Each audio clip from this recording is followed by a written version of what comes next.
إن يوم الفصل كان ميقاتا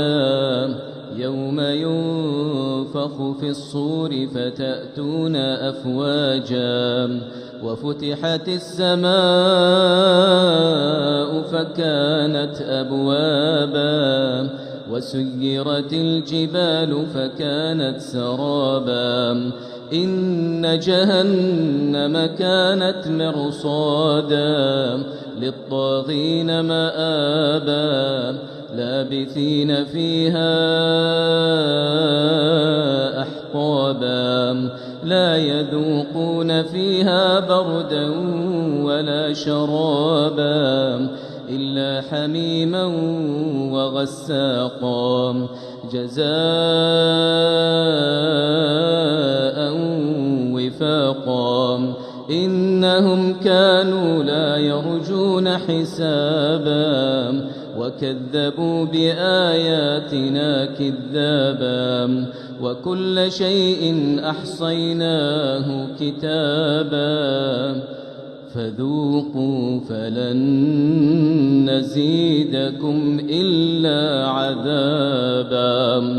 إن للمتقين مفازا حدائق وأعنابا وكواعب أترابا وكأسا دهاقا لا يسمعون فيها لغوا ولا كذابا جزاء من ربك عطاء حسابا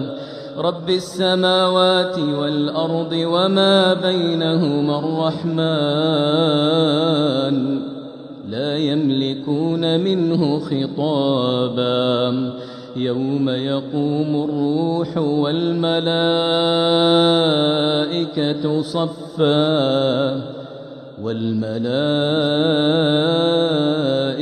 صفا لا يتكلمون إلا من أذن له الرحمن وقال صوابا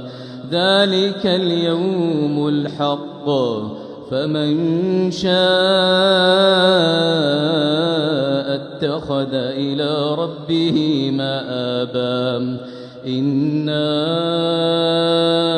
أنذرناكم عذابا قريبا يوم ينظر المرء ما قدمت يداه ويقول الكافر يا ليتني كنت ترابا.